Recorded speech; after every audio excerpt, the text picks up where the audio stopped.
50 ਲੱਖ ਦਾ ਜਿਹੜਾ ਨੁਕਸਾਨ ਹੋਇਆ ਇਹ ਤਾਂ ਹੋ ਗਿਆ, ਪਰ ਮੈਨੂੰ ਇਸ ਗੱਲ ਦਾ ਦੁੱਖ ਹੈ ਵੀ ਜਿਹੜਾ ਮੈਨੂੰ ਵਿਸ਼ਵਾਸ ਦਿਵਾ ਕੇ ਮੇਰੇ ਨਾਲ ਵਿਸ਼ਵਾਸਘਾਤ ਕੀਤਾ। ਮੈਨੂੰ ਵਿਸ਼ਵਾਸਘਾਤ ਦਾ ਜ਼ਿਆਦਾ ਦੁੱਖ ਹੈ। ਜਿਹੜਾ 50 ਲੱਖ ਦਾ ਨੁਕਸਾਨ ਹੋਇਆ ਉਹਦਾ ਘੱਟ ਦੁੱਖ ਹੈ। ਇੰਨਾ ਜ਼ਿਆਦਾ ਵਿਸ਼ਵਾਸ ਦਿਵਾ ਕੇ ਕਿਸੇ ਬੰਦੇ ਨੂੰ ਤੁਸੀਂ ਇੰਨਾ ਵਿਸ਼ਵਾਸ ਦਿਵਾ ਦਿੰਦੇ ਆ ਵੀ ਉਹ ਆਪਦਾ ਸਾਰਾ ਕੁਝ ਬਰਬਾਦ ਕਰ ਲਵੇ ਅਤੇ ਫਿਰ ਉਸ ਤੋਂ ਬਾਅਦ ਉਹਦੇ ਨਾਲ ਵਿਸ਼ਵਾਸਘਾਤ ਕਰਦੇ ਹੋ। ਇਸ ਗੱਲ ਦਾ ਮੈਨੂੰ ਬਹੁਤ ਵੱਡਾ ਦੁੱਖ ਔਰ ਜ਼ਿੰਦਗੀ ਭਰ ਰਹੂਗਾ। ਮੈਂ ਇਹ ਸੋਚਦਾ ਵੀ ਅੱਜ ਮੈਂ ਇਹ ਸੋਚਦਾ ਵੀ ਮੈਂ ਇਹੋ ਜਿਹੇ ਬੰਦਿਆਂ 'ਤੇ ਵਿਸ਼ਵਾਸ ਕਿਉਂ ਕੀਤਾ। ਮੈਨੂੰ ਵਿਸ਼ਵਾਸ ਨਹੀਂ ਕਰਨਾ ਚਾਹੀਦਾ ਸੀ। ਸਿਰਫ ਸ਼੍ਰੋਮਣੀ ਅਕਾਲੀ ਦਲ ਨੂੰ ਨੁਕਸਾਨ ਹੋਵੇਗਾ ਹਲਕਾ ਪੁੱਚੋ ਦੇ ਵਿੱਚ ਜੇਕਰ ਬਲਦੇਵ ਸਿੰਘ ਆਕਲੀਆ ਇਸ ਸੀਟ ਤੋਂ, ਚਾਹੇ ਉਹ ਕਿਸੇ ਨੈਸ਼ਨਲ ਪਾਰਟੀ ਦੇ ਨਾਲ ਹੱਥ ਮਿਲਾ ਕੇ ਚੋਣ ਲੜਦੇ ਹਨ ਜਾਂ ਕਿਸੇ ਜਾਂ ਆਜ਼ਾਦ ਉਮੀਦਵਾਰ ਦੇ ਰੂਪ ਦੇ ਵਿੱਚ ਚੋਣ ਲੜਦੇ ਹਨ, ਤਾਂ ਸਿੱਧਾ ਤੇ ਸਿੱਧਾ ਨੁਕਸਾਨ ਸ਼੍ਰੋਮਣੀ ਅਕਾਲੀ ਦਲ ਨੂੰ ਭੁਗਤਣਾ ਪਵੇਗਾ। ਦੋਸਤੋ ਸਤਿ ਸ਼੍ਰੀ ਅਕਾਲ, ਮੈਂ ਤੁਹਾਡਾ ਆਪਣਾ ਪ੍ਰਿਤਪਾਲ ਸਿੰਘ ਤੇ ਤੁਸੀਂ ਵੇਖ ਰਹੇ ਹੋ ਥੈਂਕ ਯੂ ਪੰਜਾਬ। ਅੱਜ ਮੇਰੇ ਨਾਲ ਇੱਕ ਸ਼ਖਸੀਅਤ ਜੋ ਬੈਠੇ ਹਨ, ਇਹ ਸ਼ਖਸੀਅਤ ਕਿਸੇ ਵੀ ਇੰਟਰੋਡਕਸ਼ਨ ਦੇ ਮੁਹਤਾਜ ਨਹੀਂ ਹਨ। ਇਹ ਹਨ ਬਲਦੇਵ ਸਿੰਘ ਜੀ ਆਕਲੀਆ, ਜਿਨ੍ਹਾਂ ਨੂੰ ਮਾਸਟਰ ਬਲਦੇਵ ਸਿੰਘ ਜੀ ਆਕਲੀਆ ਦੇ ਨਾਮ ਨਾਲ ਵੀ ਜਾਣਿਆ ਜਾਂਦਾ ਹੈ। ਤਾਂ ਇਹਨਾਂ ਦੇ ਸਿਆਸੀ ਜੋ ਇਹਨਾਂ ਨੇ ਸਫ਼ਰ ਸ਼ੁਰੂ ਕੀਤਾ ਹੈ ਉਸ ਬਾਰੇ ਵੀ ਆਪਾਂ ਇਹਨਾਂ ਤੋਂ ਜਾਣਕਾਰੀ ਲਵਾਂਗੇ। ਔਰ ਇਹਨਾਂ ਨੇ ਆਪਦੀ ਪਦਵੀ ਤੋਂ, ਆਪਦੇ ਪਦ ਤੋਂ ਪ੍ਰੀ ਰਿਟਾਇਰਮੈਂਟ, ਮੈਂ ਕਹਾਂ ਤਾਂ ਮਾਸਟਰੀ ਪੇਸ਼ੇ ਤੋਂ ਇਹਨਾਂ ਨੇ ਪ੍ਰੀ ਰਿਟਾਇਰਮੈਂਟ ਲਈ ਹੈ, ਉਸ ਦੇ ਬਾਰੇ ਵੀ ਆਪਾਂ ਜਾਣਕਾਰੀ ਲਵਾਂਗੇ। ਅਤੇ ਜੋ ਸਿਆਸੀ ਪਾਰਟੀ ਨਾਲ ਇਹ ਜੁੜੇ ਹੋਏ ਸਨ ਜਾਂ ਕਈ ਸਾਲਾਂ ਤੋਂ ਉਹ ਕੰਮ ਕਰ ਰਹੇ ਸਨ, ਉਹਨਾਂ ਦੇ ਲਈ ਉਹਨਾਂ ਬਾਰੇ ਵੀ ਜਾਣਕਾਰੀ ਲਵਾਂਗੇ ਕਿ ਉਸ ਪਾਰਟੀ ਨੇ ਇਹਨਾਂ ਨਾਲ ਕਿਸ ਤਰ੍ਹਾਂ ਦਾ ਰੋਲ ਅਦਾ ਕੀਤਾ ਸਿਆਸੀ ਸਫ਼ਰ ਦੇ ਵਿੱਚ, ਅਤੇ ਆਉਣ ਵਾਲੀਆਂ ਵਿਧਾਨ ਸਭਾ ਚੋਣਾਂ 2022 ਦੇ ਵਿੱਚ ਇਹ ਕਿਸ ਤਰ੍ਹਾਂ ਦਾ ਰੋਲ ਅਦਾ ਕਰਨ ਜਾ ਰਹੇ ਹਨ। ਤਾਂ ਬਲਦੇਵ ਸਿੰਘ ਜੀ, ਸਭ ਤੋਂ ਪਹਿਲਾਂ ਤਾਂ ਮੈਂ ਤੁਹਾਨੂੰ ਚੈਨਲ 'ਤੇ ਪਹੁੰਚਣ 'ਤੇ ਤੁਹਾਡਾ ਜੀ ਆਇਆਂ ਆਖਦਾ ਹਾਂ ਔਰ ਤੁਹਾਡਾ ਧੰਨਵਾਦ ਕਰਦਾ ਹਾਂ ਤੁਹਾਨੂੰ ਕਿ ਤੁਸੀਂ ਇੱਥੇ ਮੇਰੇ ਕੋਲ ਪਹੁੰਚੇ। ਤਾਂ ਬਲਦੇਵ ਸਿੰਘ ਜੀ, ਸਭ ਤੋਂ ਪਹਿਲਾਂ ਮੈਂ ਤੁਹਾਡੇ ਤੋਂ ਇਹ ਜਾਣਕਾਰੀ ਜ਼ਰੂਰ ਲੈਣੀ ਚਾਹਾਂਗਾ ਕਿ ਜਿਹੜੀ ਤੁਸੀਂ ਪ੍ਰੀ ਰਿਟਾਇਰਮੈਂਟ ਲਈ ਹੈ ਆਪਦੇ ਪੇਸ਼ੇ ਤੋਂ, ਮਾਸਟਰੀ ਪੇਸ਼ੇ ਤੋਂ, ਤਾਂ ਸਰ ਉਸ ਦਾ ਮੇਨ ਕਾਰਨ ਕੀ ਰਿਹਾ? ਪ੍ਰਿਤਪਾਲ ਜੀ, ਸਭ ਤੋਂ ਪਹਿਲਾਂ ਤਾਂ ਮੈਂ ਥੈਂਕ ਯੂ ਚੈਨਲ ਦਾ ਤੁਹਾਡਾ ਬਹੁਤ ਧੰਨਵਾਦ ਕਰਦਾ ਕਿ ਤੁਸੀਂ ਮੈਨੂੰ ਇਸ ਯੋਗ ਸਮਝਿਆ ਵੀ ਆਪਣੇ ਚੈਨਲ ਰਾਹੀਂ ਮੈਨੂੰ ਆਪਣੀ ਗੱਲ ਕਹਿਣ ਦਾ ਮੌਕਾ ਦਿੱਤਾ। ਬਹੁਤ ਬਹੁਤ ਧੰਨਵਾਦ। ਪ੍ਰੀ ਰਿਟਾਇਰਮੈਂਟ ਲੈਣ ਦਾ ਕਾਰਨ ਸਿਰਫ ਇੱਕੋ ਇੱਕ ਸੀ। ਮੈਂ ਪਿਛਲੇ ਲੰਬੇ ਸਮੇਂ ਤੋਂ ਸ਼੍ਰੋਮਣੀ ਅਕਾਲੀ ਦਲ ਨਾਲ ਕੰਮ ਕਰਦਾ ਆ ਰਿਹਾ ਸੀਗਾ। ਬਤੌਰ ਮਤਲਬ ਸਰਕਾਰੀ ਨੌਕਰੀ 'ਚ ਹੁੰਦਿਆਂ ਹੋਇਆਂ ਵੀ ਮੈਂ ਵਰਕਰ ਵਾਂਗੂ ਕੰਮ ਕੀਤਾ। ਅਤੇ ਮੈਂ ਲੰਬੇ ਸਮੇਂ ਤੋਂ ਹੀ ਸ਼੍ਰੋਮਣੀ ਅਕਾਲੀ ਦਲ ਤੋਂ ਟਿਕਟ ਮੰਗਦਾ ਆ ਰਿਹਾ ਸੀ। ਅਤੇ ਇਸ ਕਰਕੇ ਇਸ ਵਾਰੀ ਪਹਿਲਾਂ ਮੈਂ 1997 ਤੋਂ, ਅਸਲ 'ਚ ਤਾਂ 1992 ਤੋਂ ਮੈਂ ਸ਼੍ਰੋਮਣੀ ਅਕਾਲੀ ਦਲ ਨਾਲ ਜਿਹੜਾ ਹੈ ਕੰਮ ਕਰਨਾ ਸ਼ੁਰੂ ਕੀਤਾ ਅਤੇ 97 ਦੀ ਟਿਕਟ ਮੰਗੀ। 97 ਦੇ ਵਿੱਚ ਮੈਨੂੰ ਟਿਕਟ ਨਹੀਂ ਦਿੱਤੀ। ਮੈਂ ਸਮਝਦਾ ਸੀ ਮੇਰੀ ਉਮਰ ਵੀ ਛੋਟੀ ਹੈ ਅਤੇ ਇਸ ਕਰਕੇ ਉਹ ਨਹੀਂ ਮੈਨੂੰ ਟਿਕਟ ਦਿੱਤੀ ਗਈ। ਤਾਂ ਕੋਈ ਮੈਨੂੰ ਮਤਲਬ ਐਂ ਜਿਹਾ ਲੱਗਿਆ ਵੀ ਮੇਰੀ ਉਮਰ ਛੋਟੀ ਹੈ ਤਾਂ ਕਰਕੇ ਨਹੀਂ ਮੈਨੂੰ ਸ਼ਾਇਦ ਟਿਕਟ ਦਿੱਤੀ। ਫਿਰ ਉਸ ਤੋਂ ਬਾਅਦ 2002 ਦੇ ਵਿੱਚ ਮੈਂ ਟਿਕਟ ਮੰਗੀ ਅਤੇ ਉਦੋਂ ਟਿਕਟ ਆਪਣਾ ਗੁਰਾ ਸਿੰਘ ਤੁੰਗ ਵਾਲੀ ਨੂੰ ਦੇ ਦਿੱਤੀ ਜੀ। ਤਾਂ ਮੈਂ ਫਿਰ ਵੀ ਮੈਨੂੰ ਐ ਸੀ ਵੀ ਚੱਲ ਆਪਾਂ ਹਜੇ ਨੌਕਰੀ ਕਰੀ ਜਾਂਦੇ ਹਾਂ, ਆਪਣੀ ਹਜੇ ਸੀਨੀਅਰਟੀ ਨਹੀਂ ਬਣੀ, ਇਸ ਕਰਕੇ ਪਾਰਟੀ ਆਪਾਂ ਨੂੰ ਟਿਕਟ ਨਹੀਂ ਦਿੱਤੀ। ਫਿਰ ਮੈਂ ਉਸ ਤੋਂ ਬਾਅਦ 2007 ਦੇ ਵਿੱਚ ਫਿਰ ਟਿਕਟ ਮੰਗੀ। ਜਿਹੜਾ ਤੁਸੀਂ ਕਹਿ ਰਹੇ ਹੋ ਕਿ ਤੁਸੀਂ ਅਕਾਲੀ ਦਲ ਤੋਂ ਸਿਰਫ ਭੁੱਚੋ ਹਲਕੇ ਦੀ ਹੀ ਬਾਰੇ ਟਿਕਟ ਦੀ ਮੰਗ ਕਰ ਰਹੇ ਸੀ ਜਾਂ ਕਿਤੇ ਹੋਰ ਵੀ? ਨਹੀਂ, ਮੈਂ ਸਿਰਫ ਭੁੱਚੋ ਹਲਕੇ ਵਾਸਤੇ ਹੀ ਟਿਕਟ ਮੰਗ ਰਿਹਾ ਸੀ ਕਿਉਂਕਿ ਮੈਂ ਭੁੱਚੋ ਹਲਕੇ 'ਚ ਹੀ ਕੰਮ ਕਰ ਰਿਹਾ ਸੀ ਔਰ ਭੁੱਚੋ ਹਲਕੇ 'ਚ ਹੀ ਮੇਰਾ ਪਿੰਡ ਪੈਂਦਾ, ਅਤੇ ਇਸ ਕਰਕੇ ਮੈਂ ਇਹ ਆਪਣਾ ਮਤਲਬ ਇਹ ਸਮਝਦਾ ਸੀ ਵੀ ਮੇਰਾ ਪਰਿਵਾਰ ਆ ਭੁੱਚੋ ਹਲਕਾ, ਅਤੇ ਮੈਂ ਆਪਣੇ ਪਰਿਵਾਰ 'ਚੋਂ ਹੀ ਟਿਕਟ ਮੰਗਦਾ ਸੀ। ਤਾਂ ਜਿਸ ਤਰ੍ਹਾਂ ਤੁਸੀਂ ਕਹਿ ਰਹੇ ਹੋ ਕਿ 2007 ਦੇ ਵਿੱਚ ਫਿਰ ਇੱਕ ਵਾਰ ਗੁਰਾ ਸਿੰਘ ਤੁੰਗਵਾਲੀ ਨੂੰ ਟਿਕਟ ਦਿੱਤੀ ਗਈ, ਤਾਂ ਉਸ ਟਾਈਮ ਵੀ ਤੁਹਾਡੇ ਨਾਲ ਇਹਨਾਂ ਨੇ ਕੋਈ ਵਾਰਤਾਲਾਪ ਜਾਂ ਕਿਸ ਤਰ੍ਹਾਂ ਦਾ ਕੋਈ ਬਾਦਲ ਪਰਿਵਾਰ ਨੇ ਤੁਹਾਡੇ ਨਾਲ ਗੱਲ ਕੀਤੀ ਹੋਵੇ, ਜਾਂ ਸ਼੍ਰੋਮਣੀ ਅਕਾਲੀ ਦਲ ਦੇ ਜੋ ਇੱਥੋਂ ਦੇ ਨੁਮਾਇੰਦੇ ਹਨ ਜਿਨ੍ਹਾਂ ਨੂੰ ਆਪਾਂ ਕਿਹਾ ਜਾਂਦਾ ਹੈ ਜਥੇਦਾਰ ਵੀ ਕਿਹਾ ਜਾਂਦਾ ਹੈ ਜਾਂ ਹਲਕਾ ਇੰਚਾਰਜ ਵੀ ਕਿਹਾ ਜਾਂਦਾ, ਉਹਨਾਂ ਨੇ ਤੁਹਾਡੇ ਤੱਕ ਕੋਈ ਪਹੁੰਚ ਕੀਤੀ ਜਾਂ ਤੁਸੀਂ ਉਹਨਾਂ ਤੱਕ ਕੋਈ ਪਹੁੰਚ ਕੀਤੀ? ਮੈਂ ਜਦੋਂ ਆਪਣੇ ਗੁਰਾ ਸਿੰਘ ਤੁੰਗਾਲੀ ਨੂੰ ਟਿਕਟ ਦਿੱਤੀ ਹੈ 2007 ਦੇ ਵਿੱਚ, ਤਾਂ ਉਦੋਂ ਮੈਂ ਸੁਖਬੀਰ ਜੀ ਨੂੰ ਟਿਕਟ ਦੇਣ ਤੋਂ ਪਹਿਲਾਂ ਦਿੱਲੀ ਮਿਲਿਆ ਸੀਗਾ ਮਨਤਾਰ ਸਿੰਘ ਬਰਾੜ ਸਾਹਿਬ ਦੇ ਨਾਲ। ਅਤੇ ਬਾਦਲ ਸਾਹਿਬ ਨੇ ਉਦੋਂ ਮੈਨੂੰ ਇਹ ਕਿਹਾ ਵੀ ਇਸ ਵਾਰੀ ਮੈਂ ਯਾਰ ਹੁਣ ਤੂੰ ਲੇਟ ਹੋ ਗਿਆ ਅਤੇ ਜੇ ਤੂੰ ਪਹਿਲਾਂ ਆ ਜਾਂਦਾ ਤਾਂ ਆਪਣੀ ਸ਼ਾਇਦ ਗੱਲ ਸਿਰੇ ਲੱਗ ਜਾਂਦੀ। ਹੁਣ ਮੈਂ ਉਹਨੂੰ ਹਾਂ ਕਰ ਬੈਠਾ ਅਤੇ ਹੁਣ ਇਸ ਕਰਕੇ ਮੈਂ ਤੈਨੂੰ ਅਗਲੇ ਵਾਰੀ ਜ਼ਰੂਰ ਵਿਚਾਰਾਂਗੇ। ਹਾਂਜੀ। 2012 ਦੇ ਵਿੱਚ ਫਿਰ ਪ੍ਰੀਤਮ ਸਿੰਘ ਕੋਟ ਭਾਈ ਨੂੰ ਲੈ ਆਂਦਾ ਜੀ, ਠੀਕ ਹੈ, ਅਤੇ ਫਿਰ ਮੈਨੂੰ ਮਤਲਬ ਪਿਛਾਂਹ ਕਰ ਦਿੱਤਾ ਗਿਆ। ਫਿਰ 2017 ਦੇ ਵਿੱਚ ਹਰਪ੍ਰੀਤ ਕੋਟ ਭਾਈ ਨੂੰ ਲੈ ਆਂਦਾ ਕਿਉਂਕਿ ਪ੍ਰੀਤਮ ਸਿੰਘ ਕੋਟ ਭਾਈ ਕਾਂਗਰਸ ਚਲੇ ਗਏ। ਉਹ ਕਾਂਗਰਸ ਦੇ ਕੈਂਡੀਡੇਟ ਸੀ, ਕਹਿੰਦੇ ਜੀ ਕੋਟ ਭਾਈ ਵਰਸਜ ਕੋਟ ਭਾਈ ਇਲੈਕਸ਼ਨ ਅਸੀਂ ਲੜਾਵਾਂਗੇ। ਓਕੇ। ਤੇ ਫਿਰ ਮੈਨੂੰ ਪਿਛਾਂਹ ਕਰਤਾ। ਮੈਨੂੰ ਐ ਸੀ 2017 ਤੋਂ ਪਹਿਲਾਂ ਵੀ ਮੈਂ ਪੀਸੀਆ ਨੇ ਹਵਾਈ ਅੱਡੇ ਤੇ ਸਰਦਾਰ ਸੁਖਬੀਰ ਸਿੰਘ ਬਾਦਲ ਸਾਹਿਬ ਨੂੰ ਮਿਲੇ ਸੀ, ਉਦੋਂ ਵੀ ਮੈਨੂੰ ਉਹਨਾਂ ਨੇ ਪੂਰਾ ਯਕੀਨ ਦਿਵਾਇਆ ਸੀ, ਪੂਰਾ ਭਰੋਸਾ ਦਿਵਾਇਆ ਸੀ, ਪਰ ਫਿਰ ਵੀ ਮੈਨੂੰ ਮਤਲਬ ਉਸ ਸਮੇਂ ਵੀ ਨਹੀਂ ਮਤਲਬ ਮੌਕਾ ਦਿੱਤਾ ਗਿਆ। ਫਿਰ 2022 ਦੇ ਵਿੱਚ ਮੈਨੂੰ ਪੱਕਾ ਯਕੀਨ ਦਿਵਾਇਆ ਗਿਆ ਵੀ ਤੈਨੂੰ ਟਿਕਟ ਦੇਵਾਂਗੇ। ਸਰ ਮੈਂ ਵਿੱਚ ਕੱਟ ਰਿਹਾ, ਤੁਸੀਂ ਕਹਿ ਰਹੇ ਹੋ ਯਕੀਨ ਦਿਵਾਇਆ ਗਿਆ, ਕੀ ਤੁਹਾਡੀ ਕੋਈ ਮੀਟਿੰਗ ਪ੍ਰਕਾਸ਼ ਸਿੰਘ ਬਾਦਲ, ਸੁਖਬੀਰ ਸਿੰਘ ਬਾਦਲ ਜਾਂ ਬੀਬਾ ਹਰਸਿਮਰਤ ਕੌਰ ਬਾਦਲ ਨਾਲ ਇਸ ਵਿਸ਼ੇ ਤੇ ਕਿਸੇ ਤਰ੍ਹਾਂ ਦੀ ਕੋਈ ਗੱਲ ਹੋਈ? ਹਾਂਜੀ, ਬੀਬਾ ਹਰਸਿਮਰਤ ਕੌਰ ਬਾਦਲ ਜੀ ਨਾਲ ਮੇਰੀ ਮੀਟਿੰਗ ਹੋਈ ਸੀ ਜੀ। ਉਹਨਾਂ ਨੇ ਕਿਹਾ ਸੀ ਵੀ ਅਸੀਂ ਜ਼ਰੂਰ ਤੁਹਾਨੂੰ ਵਿਚਾਰਾਂਗੇ ਇਸ ਵਾਰੀ।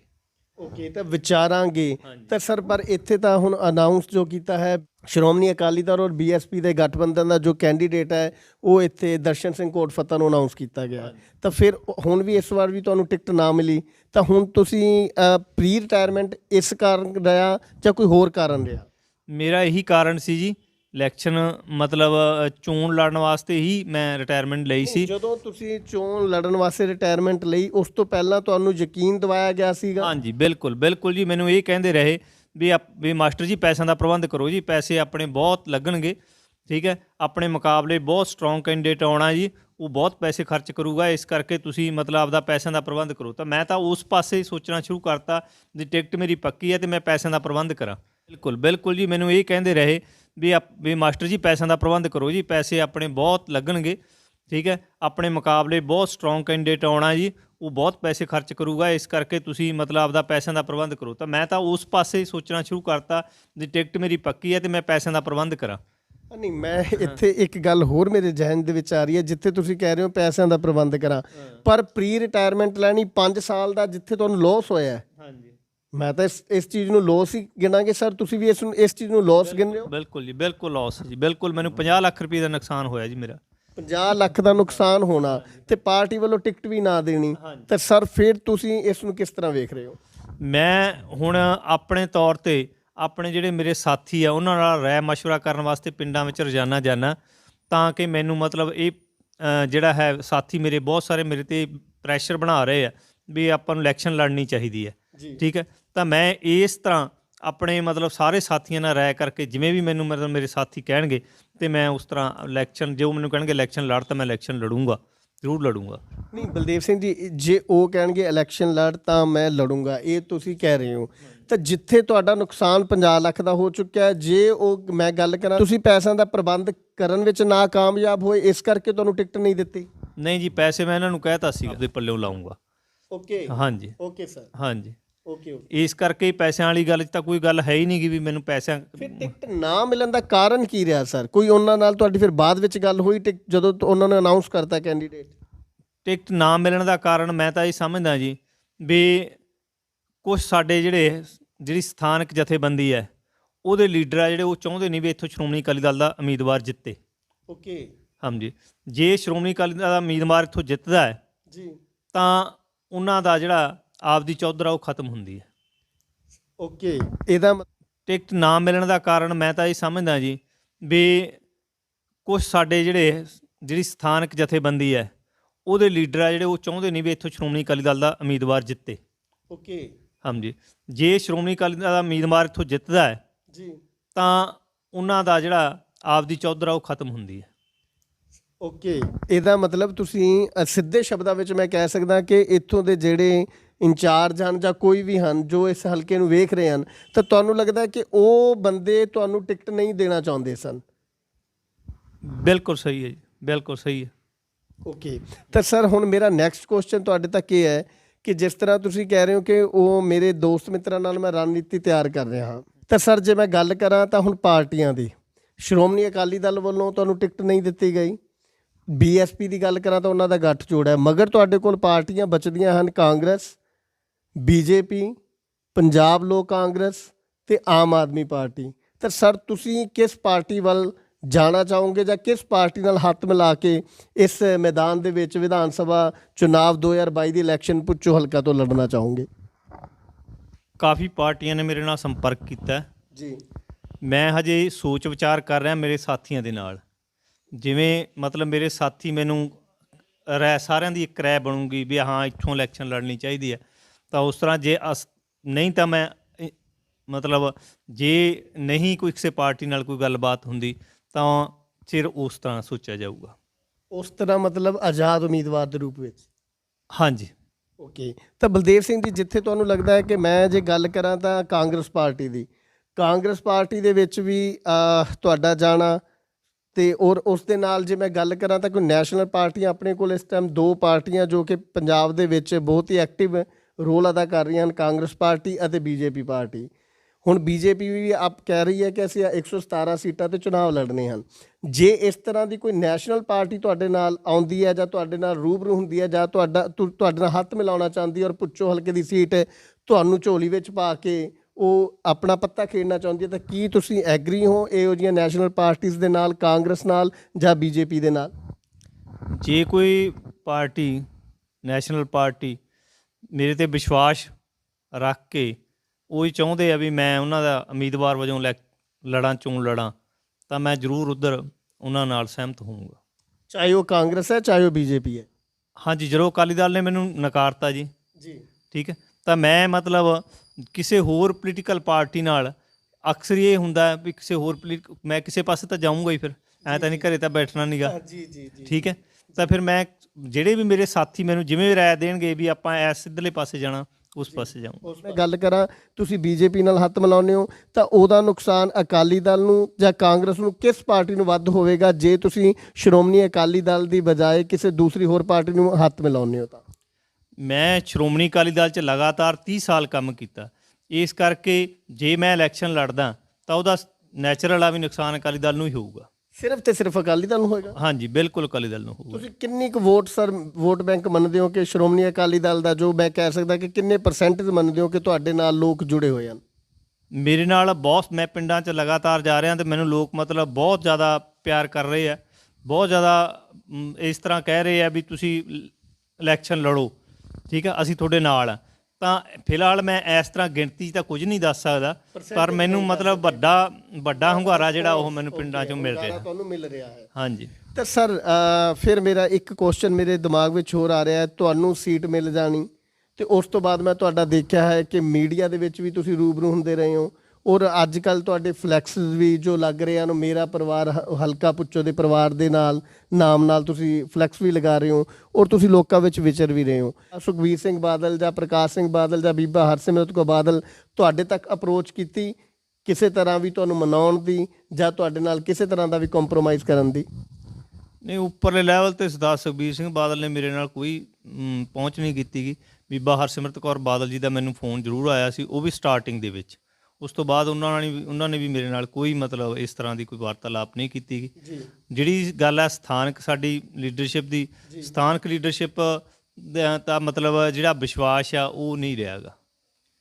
ਹਾਂਜੀ। ਨਹੀਂ, ਇਹਨਾਂ ਨੇ ਤੁਹਾਡੇ ਤੱਕ ਅਪਰੋਚ ਕੀਤੀ ਕਿ ਤੁਹਾਨੂੰ ਮਨਾਉਣ ਦੀ ਕੋਸ਼ਿਸ਼ ਕੀਤੀ ਹੋਵੇ ਜਾਂ ਤੁਹਾਡੇ ਨਾਲ ਕਿਸੇ ਤਰ੍ਹਾਂ ਦਾ ਵੀ ਕੰਪਰੋਮਾਈਜ਼ ਕਰਨ ਦੀ ਕੋਸ਼ਿਸ਼ ਕੀਤੀ ਹੋਵੇ? ਹਾਂ, ਕੋਸ਼ਿਸ਼ ਕੀਤੀ, ਪਰ ਮਤਲਬ ਜਿਹੜੀ ਉਹ ਕੋਸ਼ਿਸ਼ ਆ ਉਹ ਲੋਲੀਪੌਪ ਦੇ ਬਰਾਬਰ ਹੈ। ਅੱਛਾ, ਹਾਂਜੀ। ਤਾਂ ਸਰ ਮੈਂ ਫਿਰ ਇੱਕ ਗੱਲ ਮੈਂ ਹੋਰ ਤੁਹਾਡੇ ਤੋਂ ਜਾਣਨੀ ਚਾਹਾਂਗਾ, ਜਿੱਥੇ ਤੁਹਾਡਾ ਨੁਕਸਾਨ ਹੋਇਆ, ਤੁਸੀਂ ਕਿਹਾ ਤਕਰੀਬਨ 50 ਲੱਖ ਦਾ ਨੁਕਸਾਨ ਹੋਇਆ ਤੁਹਾਡਾ, ਤਾਂ ਸਰ ਉਹ ਭਰਪਾਈ ਤਾਂ ਦੇਖੋ ਹੋ ਨਹੀਂ ਸਕਦੀ ਜੇ ਮੈਂ ਕਹਾਂ ਤਾਂ ਹੁਣ ਤੁਸੀਂ ਕੀ ਦ੍ਰਿੜ ਨਿਸ਼ਚਾ ਕਰ ਚੁੱਕੇ ਹੋ ਜਾਂ ਕਿਸੇ ਵੀ ਰੂਪ ਦੇ ਵਿੱਚ ਕਿਸੇ ਵੀ ਤਰ੍ਹਾਂ ਦਾ ਕੋਈ ਕੰਪਰੋਮਾਈਜ਼ ਕਰਨ ਬਾਰੇ ਵੀ ਸੋਚ ਸਕਦੇ ਹੋ, ਜਾਂ ਤੁਸੀਂ ਦ੍ਰਿੜਤਾ ਬਣਾ ਹੀ ਰੱਖੀ ਹੈ ਕਿ ਮੈਂ ਇਲੈਕਸ਼ਨ ਵਿੱਚ ਹੀ ਜਾਵਾਂਗਾ? ਨਹੀਂ, ਮੈਂ ਕਿਸੇ ਤਰ੍ਹਾਂ ਦਾ ਕੋਈ ਕੰਪਰੋਮਾਈਜ਼ ਨਹੀਂ ਕਰੂੰਗਾ। ਕਿਸੇ ਤਰ੍ਹਾਂ ਦਾ ਕੋਈ ਕੰਪਰੋਮਾਈਜ਼ ਨਹੀਂ ਹੋਊਗਾ? ਹਾਂ, ਨਹੀਂ ਕਰਾਂਗੇ। ਤੇ ਸਿੱਧਾ ਇਲੈਕਸ਼ਨ 2022 ਦਾ ਇਲੈਕਸ਼ਨ ਹੀ ਲੜੋਗੇ? ਨਹੀਂ, ਇਹ ਮੈਂ ਤੁਹਾਨੂੰ ਪਹਿਲਾਂ ਹੀ ਦੱਸਤਾ ਵੀ ਮੈਂ ਰੋਜ਼ਾਨਾ ਪਿੰਡਾਂ ਦੇ ਵਿੱਚ ਜਾ ਰਿਹਾ, ਔਰ ਪਿੰਡਾਂ ਦੇ ਵਿੱਚ ਜਿਹੜੇ ਮੇਰੇ ਸਾਥੀ ਆ, ਜਿਹੜੇ ਮੇਰੇ ਮਤਲਬ ਮੈਨੂੰ ਪਿਆਰ ਕਰਨ ਵਾਲੇ ਆ, ਉਹਨਾਂ ਸਾਰਿਆਂ ਨਾਲ ਮੈਂ ਰਹਿ ਕਰ ਰਿਹਾ। ਮੈਂ ਬਲਦੇਵ ਸਿੰਘ ਜੀ ਉਹੀ ਤੁਹਾਨੂੰ ਕਹਿ ਰਿਹਾ, ਉਹਨਾਂ ਦੀ ਰਾਏ ਮਸ਼ਵਰੇ ਤੋਂ ਹੁਣ ਤੱਕ ਤੁਹਾਨੂੰ ਕੀ ਲੱਗਦਾ ਹੈ ਕਿ ਤੁਹਾਨੂੰ ਕੀ ਰਿਸਪੌਂਸ ਮਿਲ ਰਿਹਾ ਹੈ ਜਾਂ ਕੁਛ ਨਾ ਕੁਛ? ਦੇਖੋ ਹੁਣ ਜੇ ਮੈਂ ਗੱਲ ਕਰਾਂ ਤਾਂ ਕੋਡ ਆਫ ਕੰਡਕਟ ਲੱਗਣ 'ਚ ਵੀ ਥੋੜਾ ਸਮਾਂ ਰਹਿ ਚੁੱਕਿਆ ਹੈ, ਠੀਕ ਹੈ, ਇਲੈਕਸ਼ਨ ਦਾ ਬਹੁਤ ਥੋੜਾ ਸਮਾਂ ਰਹਿ ਚੁੱਕਿਆ ਹੈ। ਜੇ ਆਪਾਂ ਹੁਣ ਹੀ ਨਾ ਡਿਸੀਜਨ ਲਿਆ ਤਾਂ ਸਰ ਫਿਰ ਕਦੋਂ ਲਿਆ ਜਾਵੇਗਾ? ਬਸ ਥੋੜੇ ਦਿਨਾਂ ਦੇ ਵਿੱਚ ਹੀ ਡਿਸੀਜਨ ਲੈ ਲਿਆ ਜਾਊਗਾ। ਥੋੜੇ ਦਿਨਾਂ ਦੇ? ਹਾਂ, ਥੋੜੇ ਦਿਨਾਂ ਦੇ ਵਿੱਚ। ਤਾਂ ਬਲਦੇਵ ਸਿੰਘ ਜੀ, ਜੇ ਮੈਂ ਹਲਕਾ ਪੁੱਚੋ ਦੀ ਗੱਲ ਕਰਾਂ, ਹਲਕਾ ਪੁੱਚੋ ਦੇ ਵੋਟਰਾਂ ਦੀ ਗੱਲ ਕਰਾਂ, ਤਾਂ ਇੱਥੇ ਮੰਡੀਆਂ ਦਾ ਪ੍ਰਭਾਵ ਬਹੁਤ ਰਹਿੰਦਾ ਹੈ ਕਿਸੇ ਵੀ ਐਮਐਲਏ ਨੂੰ ਜਿਤਾਉਣ ਦੇ ਵਿੱਚ ਔਰ ਹਰਾਉਣ ਦੇ ਵਿੱਚ। ਜੇ ਮੈਂ ਗੱਲ ਕਰਾਂ ਤਾਂ ਗੋਨਿਆਣਾ ਮੰਡੀ, ਪੁੱਚੋ ਮੰਡੀ, ਨਥਾਣਾ ਮੰਡੀ, ਇਹ ਮੰਡੀਆਂ ਦਾ ਅਹਿਮ ਰੋਲ ਰਹਿੰਦਾ ਹੈ। ਤਾਂ ਸਰ ਤੁਹਾਨੂੰ ਕੀ ਲੱਗਦਾ ਹੈ ਮੰਡੀਆਂ ਦੇ ਵਿੱਚ ਤੁਹਾਡੀ ਜੋ ਇੱਕ ਮੈਂ ਕਹਿ ਸਕਦਾ ਇਮੇਜ ਹੈ ਉਹ ਕਿਸ ਤਰ੍ਹਾਂ ਤੁਸੀਂ ਸਮਝਦੇ ਹੋ, ਔਰ ਕਿੰਨੇ ਕੁ ਲੋਕ ਮੰਡੀਆਂ ਦੇ ਤੁਹਾਡੇ ਨਾਲ ਜੁੜੇ ਹੋਏ ਹਨ? ਮੰਡੀ ਜੇ ਗੋਨਿਆਣੇ ਮੰਡੀ ਦੀ ਗੱਲ ਕਰੀਏ ਤਾਂ ਗੋਨਿਆਣੇ ਮੰਡੀ 'ਚ ਮੈਂ ਬਤੌਰ ਲੈਕਚਰਾਰ ਸਰਕਾਰੀ ਸੀਨੀਅਰ ਸੈਕੰਡਰੀ ਸਕੂਲ ਲੜਕੇ ਇਹਦੇ ਵਿੱਚ 11 ਸਾਲ ਮੈਂ ਕੰਮ ਕੀਤਾ ਔਰ 11 ਸਾਲਾਂ ਦੌਰਾਨ ਮੇਰੇ ਕੋਲੋਂ ਬਹੁਤ ਸਾਰੇ ਜਿਹੜੇ ਵਿਦਿਆਰਥੀ ਆ ਉਹ ਪੜ੍ਹ ਕੇ ਗਏ ਆ ਔਰ ਜਿਹੜੇ ਉਹ ਸਾਰੇ ਵੋਟਰ ਬਣੇ ਹੋਏ ਆ ਹੁਣ ਔਰ ਮੇਰੇ ਉਹ ਸੰਪਰਕ 'ਚ ਵੀ ਆ ਸਾਰੇ। ਇਸ ਤੋਂ ਇਲਾਵਾ ਸਾਡੀ ਬਹੁ ਗਿਣਤੀ ਜਿਹੜਾ ਟੀਚਰ ਭਾਈਚਾਰਾ ਉਹ ਇੱਥੇ ਬੈਠਾ ਹੋਇਆ। ਇਸ ਤੋਂ ਇਲਾਵਾ ਜਿਹੜੇ ਇੱਥੇ ਦੇ ਲੋਕਲ ਕਲੱਬਜ਼ ਹੈ, ਭਾਵੇਂ ਉਹ ਲਾਇਨਜ਼ ਕਲੱਬ ਆ, ਰੋਟਰੀ ਕਲੱਬ ਆ, ਉਹ ਸਾਰੇ ਬੰਦਿਆਂ ਨਾਲ ਮੇਰਾ ਬਹੁਤ ਅੱਛਾ ਵਾਹ ਵਾਸਤਾ ਹੈ ਔਰ ਸਾਰੇ ਮਤਲਬ ਮੈਨੂੰ ਪਸੰਦ ਕਰਦੇ ਆ ਅਤੇ ਔਰ ਮੈਨੂੰ ਬੂਸਟ ਵੀ ਕਰਦੇ ਆ ਵੀ ਤੁਸੀਂ ਜੇ ਕਿਸੇ ਵੀ ਤਰ੍ਹਾਂ ਜੋ ਵੀ ਫੈਸਲਾ ਲਓਗੇ ਅਸੀਂ ਤੁਹਾਡੇ ਨਾਲ ਆ।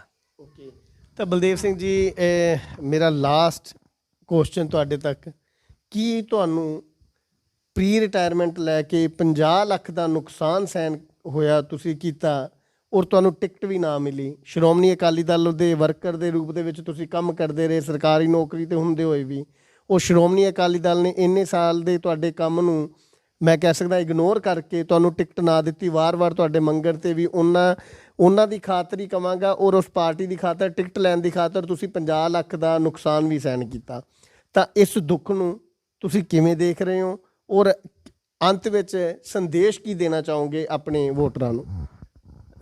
50 ਲੱਖ ਦਾ ਜਿਹੜਾ ਨੁਕਸਾਨ ਹੋਇਆ ਇਹ ਤਾਂ ਹੋ ਗਿਆ, ਪਰ ਮੈਨੂੰ ਇਸ ਗੱਲ ਦਾ ਦੁੱਖ ਹੈ ਵੀ ਜਿਹੜਾ ਮੈਨੂੰ ਵਿਸ਼ਵਾਸ ਦਿਵਾ ਕੇ ਮੇਰੇ ਨਾਲ ਵਿਸ਼ਵਾਸਘਾਤ ਕੀਤਾ, ਮੈਨੂੰ ਵਿਸ਼ਵਾਸਘਾਤ ਦਾ ਜ਼ਿਆਦਾ ਦੁੱਖ ਹੈ। ਜਿਹੜਾ 50 ਲੱਖ ਦਾ ਨੁਕਸਾਨ ਹੋਇਆ ਉਹਦਾ ਘੱਟ ਦੁੱਖ ਹੈ। ਇੰਨਾ ਜ਼ਿਆਦਾ ਵਿਸ਼ਵਾਸ ਦਿਵਾ ਕੇ ਕਿਸੇ ਬੰਦੇ ਨੂੰ ਤੁਸੀਂ ਇੰਨਾ ਵਿਸ਼ਵਾਸ ਦਿਵਾ ਦਿੰਦੇ ਆ ਵੀ ਉਹ ਆਪਦਾ ਸਾਰਾ ਕੁਝ ਬਰਬਾਦ ਕਰ ਲਵੇ ਅਤੇ ਫਿਰ ਉਦੋਂ ਬਾਅਦ ਉਹਦੇ ਨਾਲ ਵਿਸ਼ਵਾਸਘਾਤ ਕਰਦੇ ਹੋ। ਇਸ ਗੱਲ ਦਾ ਮੈਨੂੰ ਬਹੁਤ ਵੱਡਾ ਦੁੱਖ ਔਰ ਜ਼ਿੰਦਗੀ ਭਰ ਰਹੂਗਾ।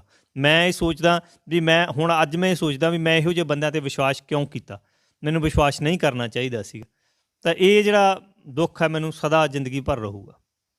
ਤਾਂ ਹੁਣ ਸਰ ਵੋਟਰਾਂ ਤੱਕ ਤੁਹਾਡੀ ਅਪੀਲ ਕੀ ਹੋਵੇਗੀ ਔਰ ਕਿਸ ਤਰ੍ਹਾਂ ਦਾ ਮੈਸੇਜ ਹੋਵੇਗਾ, ਔਰ ਜੇਕਰ ਤੁਸੀਂ ਵੋਟ ਲੜਦੇ ਹੋ ਤਾਂ ਆਪਣੇ ਵੋਟਰਾਂ ਦੇ ਲਈ ਕਿਸ ਤਰ੍ਹਾਂ ਦੇ ਕੰਮ ਕਰੋਗੇ ਸਰ? ਮੇਰੀ ਇੱਕੋ ਹੀ ਅਪੀਲ ਆ ਭੁੱਚੋ ਹਲਕੇ ਦੇ ਵੋਟਰਾਂ ਨੂੰ, ਸਮੂਹ ਮੇਰੇ ਪਰਿਵਾਰ ਨੂੰ, ਇਹ ਸਮਝ ਲਓ ਭੁੱਚੋ ਹਲਕਾ ਮੇਰਾ ਪਰਿਵਾਰ ਹੈ, ਮੇਰੇ ਪਰਿਵਾਰ ਨੂੰ ਇੱਕੋ ਹੀ ਮੇਰੀ ਅਪੀਲ ਹੈ। ਮੈਨੂੰ ਵੈਸੇ ਤਾਂ ਉਮੀਦ ਹੁੰਦੀ ਹੈ ਜੋ ਪਰਿਵਾਰ ਤੋਂ ਤੁਸੀਂ ਇਹੀ ਉਮੀਦ ਰੱਖਦੇ ਹੋ ਵੀ ਪਰਿਵਾਰ ਤੁਹਾਡੇ ਨਾਲ ਹਮੇਸ਼ਾ ਖੜ੍ਹਦਾ, ਤਾਂ ਮੈਂ ਅਪੀਲ ਵੀ ਕਰਦਾ ਔਰ ਆਸ ਵੀ ਕਰਦਾ ਵੀ ਇਹ ਪਰਿਵਾਰ ਮੇਰੇ ਨਾਲ ਖੜੂਗਾ ਜੀ। ਤਾਂ ਦੋਸਤੋ, ਤੁਸੀਂ ਦੇਖਿਆ ਔਰ ਤੁਸੀਂ ਸੁਣਿਆ ਕਿ ਕਿਸ ਤਰ੍ਹਾਂ ਲੈਕਚਰਰ ਬਲਦੇਵ ਸਿੰਘ ਆਕਲੀਆ ਜੀ ਨੇ ਆਪਣੀ ਮੈਂ ਕਹਿ ਸਕਦਾ ਕਿ ਦੁੱਖ ਭਰੀ ਕਹਾਣੀ ਸੁਣਾਈ ਕਿ ਇੱਕ ਪਾਰਟੀ ਦੇ ਲਈ ਇਹਨਾਂ ਨੇ ਦਿਨ ਰਾਤ ਇੱਕ ਕੀਤੀ, ਪਾਰਟੀ ਦੇ ਲਈ ਦਿਨ ਰਾਤ ਇੱਕ ਕਰਨ ਤੋਂ ਬਾਅਦ ਇਹਨਾਂ ਨੂੰ ਵਿਸ਼ਵਾਸ ਦਿਵਾਇਆ ਗਿਆ, ਕਾਫੀ ਲੰਮੇ ਅਰਸੇ ਤੋਂ ਇਹਨਾਂ ਨੂੰ ਵਿਸ਼ਵਾਸ ਦਿਵਾਇਆ ਜਾਂਦਾ ਸੀ ਕਿ ਇਹ ਹਲਕੇ ਤੋਂ ਤੁਹਾਨੂੰ MLA ਦੀ ਟਿਕਟ ਮਿਲੇਗੀ, ਪਰ 2017 2022 ਦੀਆਂ ਇਲੈਕਸ਼ਨ ਆ ਚੁੱਕੀਆਂ ਹਨ ਪਰ ਫਿਰ ਵੀ ਇਹਨਾਂ ਨੂੰ ਟਿਕਟ ਨਾ ਮਿਲੀ ਅਤੇ ਇੱਥੇ ਇਹਨਾਂ ਨੇ ਆਪਦਾ ਜੋ ਕੈਂਡੀਡੇਟ ਸੀ ਉਹ ਦਰਸ਼ਨ ਸਿੰਘ ਕੋਟਫੱਤਾ ਨੂੰ ਅਨਾਊਂਸ ਕਰ ਦਿੱਤਾ। ਤਾਂ ਇਹ ਉਹ ਸ਼ਖਸ ਨੇ ਜਿਨ੍ਹਾਂ ਨੇ ਇਸ ਪਾਰਟੀ ਦੇ ਲਈ 50 ਲੱਖ ਦਾ ਨੁਕਸਾਨ ਵੀ ਸਹਿਣ ਕੀਤਾ ਔਰ ਇੱਕ ਵਿਸ਼ਵਾਸ 'ਤੇ ਕੀਤਾ ਕਿ ਸ਼ਾਇਦ ਇਹਨਾਂ ਨੂੰ ਕਿਸੇ ਨਾ ਕਿਸੇ ਥਾਂ 'ਤੇ ਇਹਨਾਂ ਨੂੰ ਟਿਕਟ ਦਿੱਤੀ ਜਾਵੇਗੀ ਔਰ ਇਹ ਚੋਣ ਲੜਨਗੇ। ਤਾਂ ਆਉਣ ਵਾਲੇ ਸਮੇਂ ਦੇ ਵਿੱਚ ਆਪਾਂ ਦੇਖਾਂਗੇ ਔਰ ਇਹਨਾਂ ਦੇ ਵਿਚਾਰ ਵੀ ਆਪਾਂ ਨੇ ਰੂਬਰੂ ਕਰਵਾਏ ਹਨ ਤੁਹਾਡੇ ਕਿ ਇਹ ਕਹਿ ਰਹੇ ਹਨ ਕਿ ਜਿਸ ਤਰ੍ਹਾਂ ਮੇਰੇ ਵੋਟਰ, ਜਿਸ ਤਰ੍ਹਾਂ ਮੇਰੇ ਸਪੋਰਟਰ ਮੈਨੂੰ ਕਹਿਣਗੇ ਮੈਂ ਉਸੇ ਤਰ੍ਹਾਂ ਹੀ ਉਸ ਪਾਰਟੀ ਦੇ ਵਿੱਚ ਵੀ ਜਾ ਸਕਦਾ ਹਾਂ, ਕਿਸੇ ਵੀ ਨੈਸ਼ਨਲ ਪਾਰਟੀ ਦੇ ਵਿੱਚ ਜਾ ਕੇ ਮੈਂ ਚੋਣ ਮੈਦਾਨ ਦੇ ਵਿੱਚ ਵੀ ਆ ਸਕਦਾ ਔਰ ਜੇ ਮੇਰੇ ਸਪੋਰਟਰ ਔਰ ਵੋਟਰ ਮੈਨੂੰ ਆਜ਼ਾਦ ਉਮੀਦਵਾਰ ਦੇ ਰੂਪ ਦੇ ਵਿੱਚ ਵੇਖਣਾ ਚਾਹੁੰਦੇ ਹਨ ਤਾਂ ਮੈਂ ਆਜ਼ਾਦ ਉਮੀਦਵਾਰ ਦੇ ਰੂਪ ਵਿੱਚ ਵੀ ਆਵਾਂਗਾ ਔਰ ਜੇ ਕਿਤੇ ਮੈਨੂੰ ਕਿਸੇ ਵੀ ਤਰ੍ਹਾਂ ਦੇ ਚੁਣਾਵ ਦੇ ਖੇਤਰ ਦੇ ਵਿੱਚ ਪੈਸੇ ਲਾਉਣ ਦੇ ਵਿੱਚ ਕਿਸੇ ਵੀ ਤਰ੍ਹਾਂ ਦੀ ਕੋਈ ਵੀ ਲੋੜ ਪੈਂਦੀ ਹੈ ਜਾਂ ਕਿਸੇ ਵੀ ਖਰਚਿਆਂ ਦੀ ਲੋੜ ਪੈਂਦੀ ਹੈ ਤਾਂ ਉਹਦੇ ਲਈ ਵੀ ਮੈਂ ਸਮਰੱਥ ਹਾਂ, ਉਹਦੇ ਲਈ ਵੀ ਮੈਂ ਚੋਣ ਮੈਦਾਨ ਦੇ ਵਿੱਚ ਆ ਕੇ ਪੈਸੇ ਖਰਚਣ ਵਿੱਚ ਵੀ ਸਮਰੱਥ ਹਾਂ। ਆਉਣ ਵਾਲੇ ਸਮੇਂ ਦੇ ਵਿੱਚ ਵੇਖਣਾ ਹੋਵੇਗਾ ਕਿ ਇਹ ਰਿਟਾਇਰਡ ਲੈਕਚਰਰ ਬਲਦੇਵ ਸਿੰਘ ਆਕਲੀਆ ਸ਼੍ਰੋਮਣੀ ਅਕਾਲੀ ਦਲ ਨੂੰ ਹਲਕਾ ਭੁੱਚੋ ਦੇ ਵਿੱਚ ਕਿੰਨਾ ਕੁ ਨੁਕਸਾਨ ਪਹੁੰਚਾਉਂਦੇ ਹਨ ਅਤੇ ਜੇਕਰ ਇਹ ਕਿਸੇ ਹੋਰ ਪਾਰਟੀ ਦੇ ਵਿੱਚ ਚਲੇ ਜਾਂਦੇ ਹਨ ਕਿ ਇਹਨਾਂ ਦੀ ਜਿੱਤ ਯਕੀਨੀ ਹੈ ਜਾਂ ਇਹਨਾਂ ਨੂੰ ਨਾਮੋਸ਼ੀ ਦਾ ਸਾਹਮਣਾ ਕਰਨਾ ਪਵੇਗਾ, ਇਹ ਆਉਣ ਵਾਲਾ ਸਮਾਂ ਹੀ ਦੱਸੇਗਾ। ਪਰ ਇਹ ਵੀ ਨਾਲ ਹੀ ਇਹਨਾਂ ਨੇ ਕਿਹਾ ਹੈ ਕਿ ਸਭ ਤੋਂ ਵੱਧ ਜੇ ਕਿਸੇ ਪਾਰਟੀ ਦਾ ਨੁਕਸਾਨ ਹੋਵੇਗਾ ਮੇਰੇ ਖੜੇ ਹੋਣ ਦੇ ਨਾਲ, ਉਹ ਇਹਨਾਂ ਨੇ ਕਿਹਾ ਕਿ ਸਿਰਫ ਤੇ ਸਿਰਫ ਸ਼੍ਰੋਮਣੀ ਅਕਾਲੀ ਦਲ ਨੂੰ ਨੁਕਸਾਨ ਹੋਵੇਗਾ ਹਲਕਾ ਪੁੱਚੋ ਦੇ ਵਿੱਚ ਜੇਕਰ ਬਲਦੇਵ ਸਿੰਘ ਆਕਲੀਆ ਇਸ ਸੀਟ ਤੋਂ ਚਾਹੇ ਉਹ ਕਿਸੇ ਨੈਸ਼ਨਲ ਪਾਰਟੀ ਦੇ ਨਾਲ ਹੱਥ ਮਿਲਾ ਕੇ ਚੋਣ ਲੜਦੇ ਹਨ ਜਾਂ ਕਿਸੇ ਜਾਂ ਆਜ਼ਾਦ ਉਮੀਦਵਾਰ ਦੇ ਰੂਪ ਦੇ ਵਿੱਚ ਚੋਣ ਲੜਦੇ ਹਨ ਤਾਂ ਸਿੱਧਾ ਤੇ ਸਿੱਧਾ ਨੁਕਸਾਨ ਸ਼੍ਰੋਮਣੀ ਅਕਾਲੀ ਦਲ ਨੂੰ ਭੁਗਤਣਾ ਪਵੇਗਾ। ਔਰ ਆਉਣ ਵਾਲੇ ਸਮੇਂ ਵਿੱਚ ਹੀ ਦੇਖਾਂਗੇ ਕਿ ਇਹਨਾਂ ਦਾ ਸ਼੍ਰੋਮਣੀ ਅਕਾਲੀ ਦਲ ਨੂੰ ਕਿੰਨਾ ਕੁ ਨੁਕਸਾਨ ਹੁੰਦਾ ਹੈ ਔਰ ਬਲਦੇਵ ਸਿੰਘ ਆਕਲੀਆ ਨੂੰ ਜਿੱਤ ਮਿਲਦੀ ਹੈ ਜਾਂ ਨਮੋਸ਼ੀ ਦਾ ਸਾਹਮਣਾ ਕਰਨਾ ਪੈਂਦਾ ਹੈ। ਤੁਸੀਂ ਵੇਖ ਰਹੇ ਸੀ ਥੈਂਕ ਯੂ ਪੰਜਾਬ ਚੈਨਲ। ਇਸ ਤਰ੍ਹਾਂ ਥੈਂਕ ਯੂ ਪੰਜਾਬ ਚੈਨਲ ਨੂੰ ਵੇਖਦੇ ਰਹੋ। ਮੈਂ ਤੁਹਾਡੇ ਰੂਬਰੂ ਕਰਵਾਉਂਦਾ ਰਹਾਂਗਾ ਦੇਸ਼ ਅਤੇ ਵਿਦੇਸ਼ ਦੀਆਂ ਖਬਰਾਂ। ਤੁਹਾਡਾ ਆਪਣਾ ਪ੍ਰਿਤਪਾਲ ਸਿੰਘ ਗੋਨਿਆਣਾ ਮੰਡੀ।